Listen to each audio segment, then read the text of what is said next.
Hey, good morning, Good Shepherd. This is Peter and Jenn Hibbs. I'm the outreach pastor here, and we are really excited to come with today and give the devotion for Friday.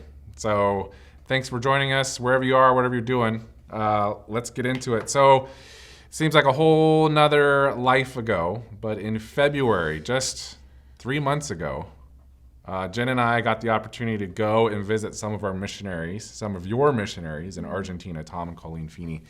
Had an amazing time being with them. And as we were traveling, we traveled back to Buenos Aires. We had one night there, and so we were going to try to see as much of the city as we could. We started on this, we took one of those buses. You can get on, get off, all through the city. It was an amazing day. And one of those times that we jumped off, this kind of cool experience came that Jen's going to share. Yeah, so we walk into this, super old, beautiful cathedral, and just with the artwork and walked up to the front and sat down, and I had been feeling kind of burdened for a few friends back home who were just facing really hard things with family members and aging and grief, and I looked up and around kind of the cupola, I don't know what that's called, The dome. the dome, were the words Ego Vici Mundum. And I just kind of focused on those words for a while and then pulled out my phone to translate it to find out what it means. And it is the words, I have overcome, based on John 16:33, which is one of my favorite verses. So it was just a sweet time with the Lord of kind of reflecting on that. And that verse is... Yeah, so Jesus is talking with his disciples and says, basically, the hour is coming, indeed it has come, when you will be scattered, each to his own home, and will leave me alone. Yet I am not alone, for the Father is with me. I have said these things to you, that in me you have peace. In the world you will have tribulation, but take heart, I have overcome the world. So yeah, just thinking that, he promises that we will have grief, we will have tribulation and trials, but to be of good cheer, to take heart, to trust that He has overcome.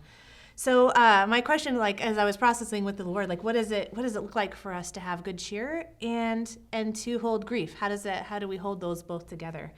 And so, in this time, there's kind of different examples of grief. Yeah, so you could be an 18-year-old senior who doesn't get to graduate with all their friends. You've been waiting 12 years, 13 years for this moment to walk across that stage and get your diploma.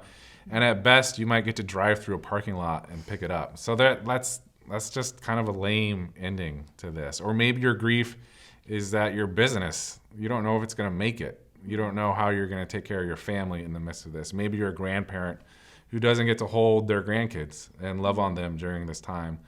Maybe you're not really impacted by this virus. You're still working, income's coming in, but maybe you just have a bunch of friends that are going through really hard things right now, and you feel the grief and the weight and the trials of the world kind of settle in on you. So we just have some real practical things that you can do that God invites you into as we look at grief and as we look at be of good cheer, have hope. And I think it's most important to not compare your grief to another, to know that it's unique to you, and God works through our grief and losses. So something helpful could be to name your emotion, to get it out of your thoughts. Name your grief, and by naming your grief, it kind of makes space for joy to come in. And so an idea would be to create a lament journal. I loved Bryant's explanation of lament a few weeks ago.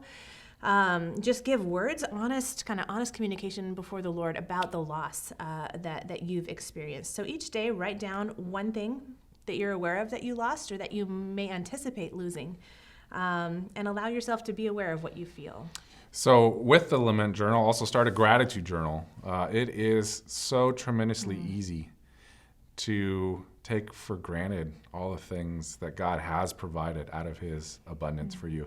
You know, a couple of days ago, we were talking with our friends Jeff and Mandy Red, and they were just talking about their boys are so excited when the electricity turns on, because that's not always on for them. So it goes on and off throughout the day. And yet we live in a place right now where there are things around us that we need to stop and be aware of and write down and really thank God. And it changes our attitude and how we see the world when we can begin to really name and be thankful for God's blessing in our life. Yeah. Yeah. And then, so after you write it down, I challenge you to share it with someone. Share the losses and the gratitudes. Be willing to engage in community about what's going on in your heart. And that's kind of like just what this journaling is getting the things out of your head and your heart on paper to communicate with someone else, because isolation is not good when we're going through grief.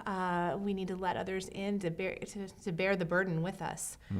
So, well, there's a couple things. Wherever you are, whatever you're going through, just remember, in the world you will have tribulation, but take heart. Jesus has overcome the world. Our Savior has overcome the world. Love being with you. Hope you guys have a great day. Bye.